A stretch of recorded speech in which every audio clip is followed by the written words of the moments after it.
Hi everyone, welcome to Project Management with Joe. Here, we talk about the fundamentals and advanced concepts of project management. After watching this video, please let me know whether you liked it or not. I am still new on YouTube and would love to get your feedback to improve my future videos. Thanks. In today's video, we're going to discuss how project stakeholders and governance principles affect the conception, progress, and outcome of many projects. The outcome of every project is largely affected by project stakeholders and the way project is managed, or the official term for it, project governance. If all stakeholders are identified early in the project inception, assessed as the project progresses, and project is governed appropriately, it will inevitably lead to project success. While success itself may be a subjective term, success of a project can actually be measured. We'll talk about how later in this presentation. So let us dive into the most complicated and least trivial element of the project management as a discipline, project stakeholders.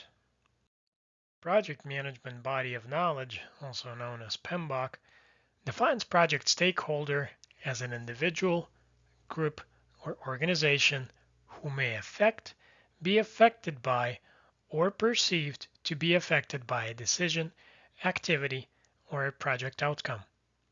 In plain language, this means that anyone who is involved or affected by the project, or even thinks that they're affected by the project, is in fact a project stakeholder. Just to be clear, being a project stakeholder doesn't mean that you have to have a financial or material participation.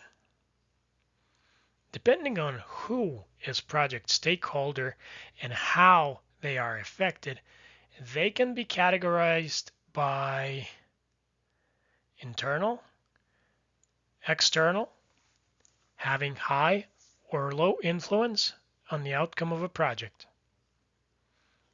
And a wise man once said, "The only thing that will never change is the change itself." Project world is no exception. Depending on scope and duration of your project, by the end of it, your team may change completely. To get a more tangible feel of stakeholders' role on a project, let's consider the following example. A city of Orange decides to repave 2 miles of a residential road. Who are the stakeholders here? Is it just the planning and the construction team? There's actually many more persons and entities affected by happenings like this. One, neighborhood residents. Their path is going to be impeded for the entire duration of the construction. Number two, local approval authorities that will have to review and approve or reject the repair plan. Then there's law enforcement officers that will provide assistance with setting up road barriers. Local food vendors that will experience a surge of orders because now you have a road construction crew to feed. I'm sure if we sat together and started discussing this as a group, we'll come up with at least 5 more stakeholders in the next minute. The outcome of a project will really largely rely on principles put into project governance, the way the project is managed throughout its life cycle. Now please pause this video and let me know who else can be affected by the residential road repavement project.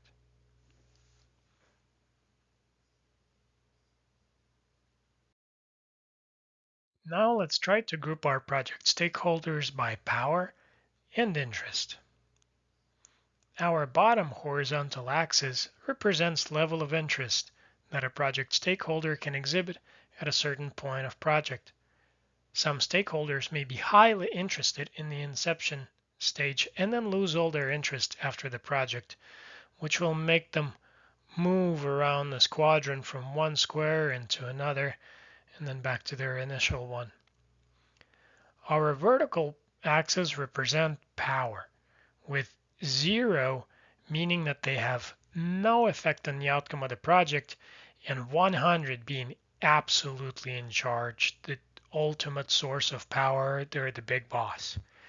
They can affect decision-making process, they can change the scope of the project, and they have direct influence over budget. Stakeholders that find themselves in a position of high power but little interest are usually high-level management position or someone with a stop work authority. Please don't get me wrong, little interest here doesn't mean that they don't care.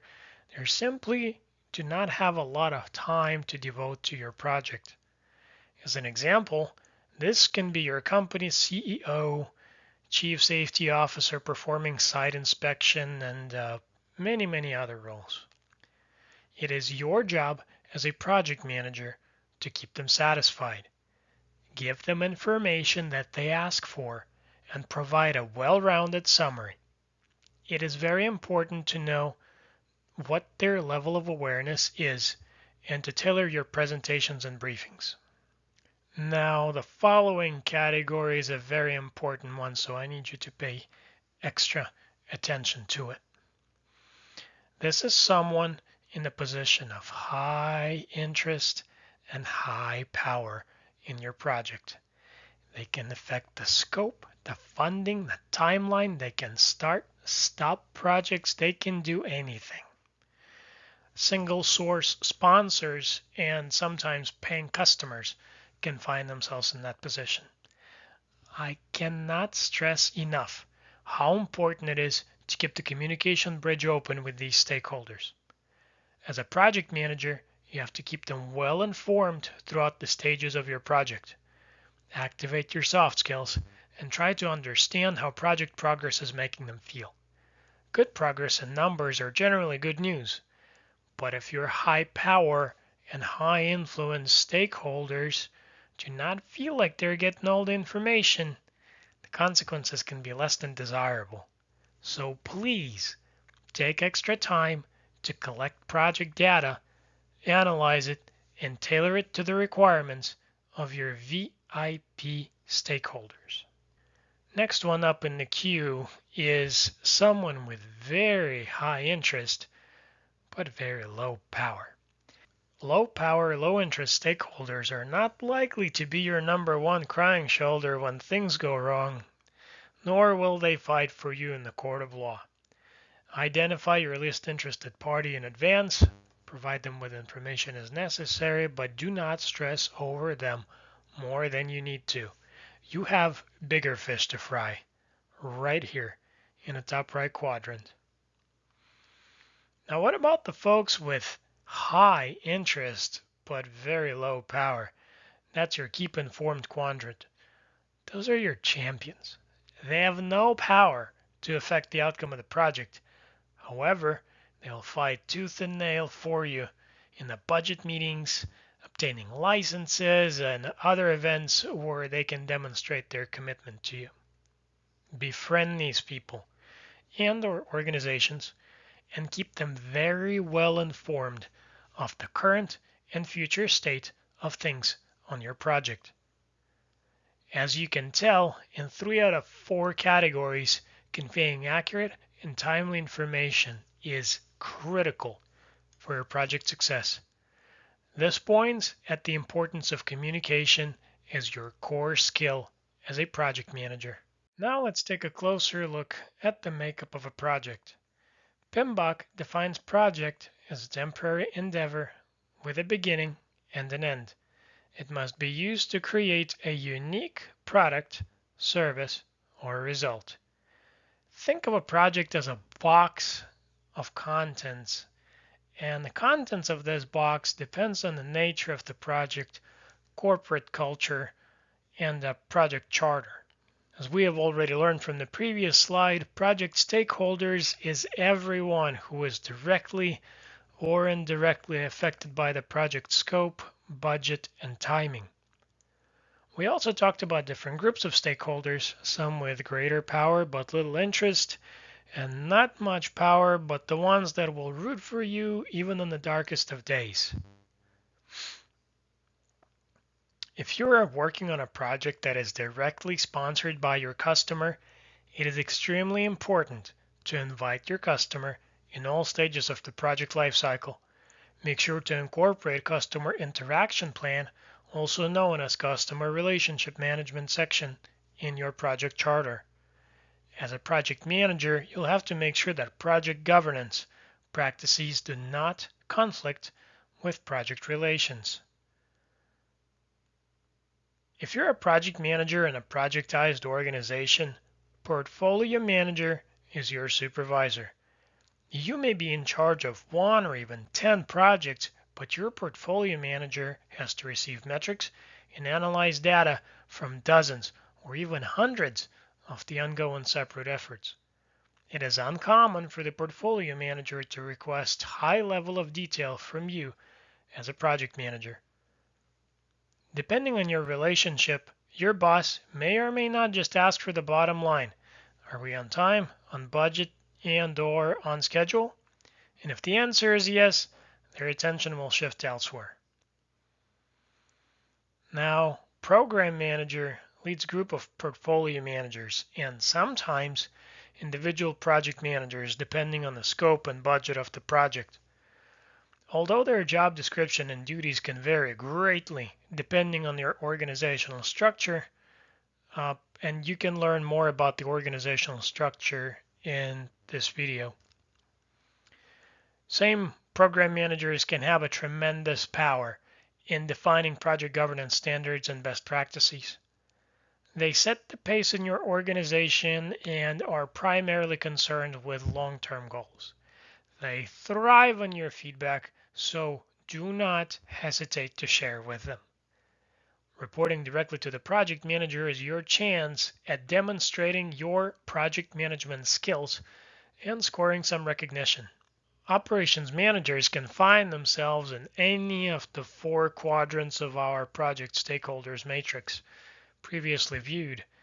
Their duties can even include hiring and training new employees. To you, as a project manager, this can be an invaluable source of information on how to communicate and how to get the job done.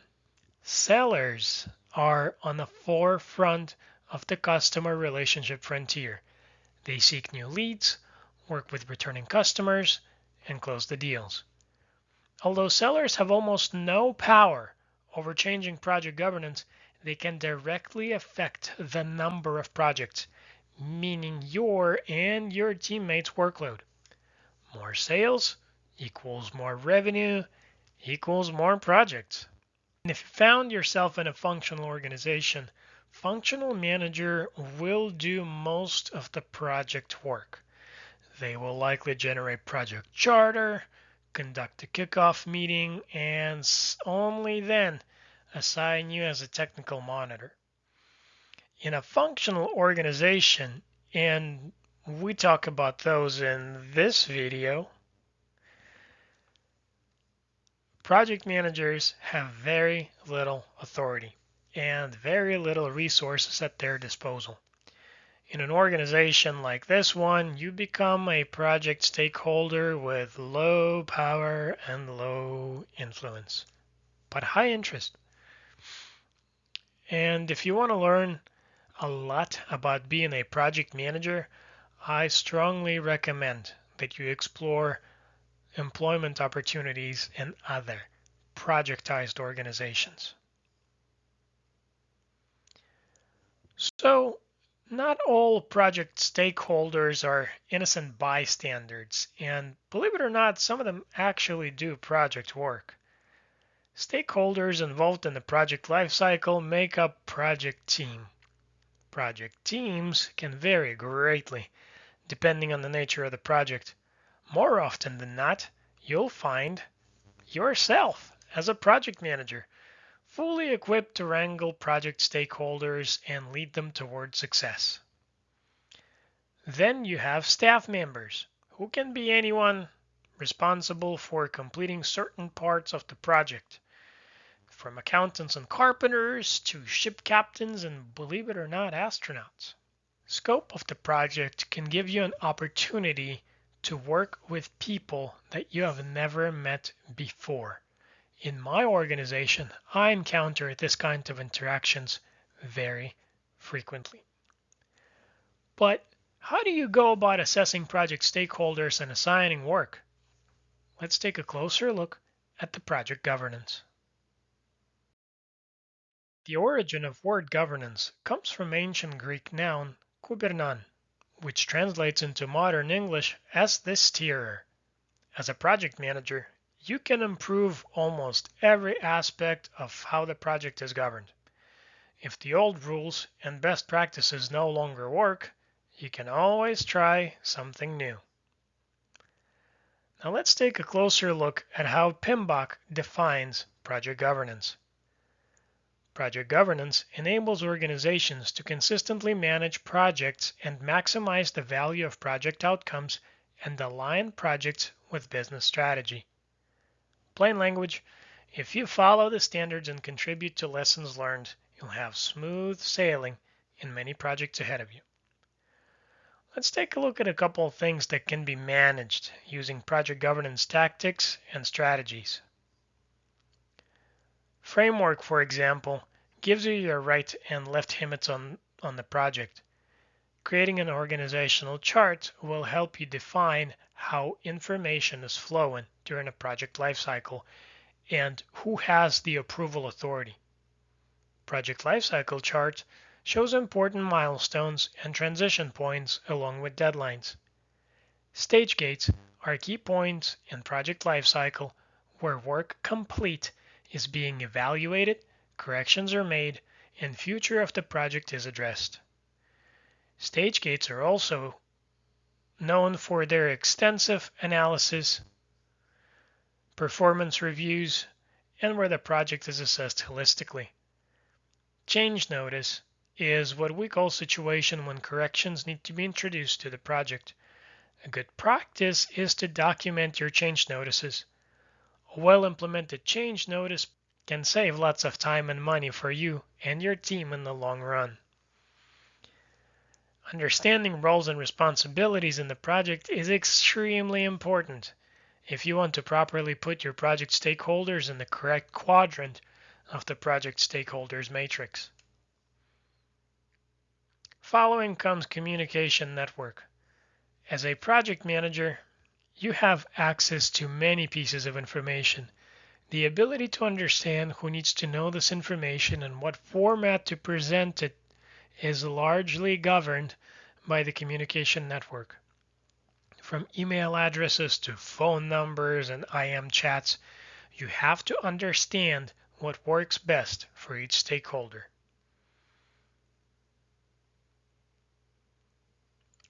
And project governance information, along with project stakeholders information, typically resides within project management plan and is provided to you at the beginning. But if the governance and stakeholders are not addressed in the plan, or worst case scenario, you don't even have a plan, it is your responsibility to get to work right away. Every minute of your time that you will spend on defining who's in charge of whom and who needs to know what will save you lots of time and effort in the long run. And if you play your cards right, you'll definitely lead your team to success. But how do you know that you and your team were successful at completing a project and haven't simply met the standard? There will be a time when you submit final documents, receive all receipts from accounting, and proudly hand over a finished product to your customer.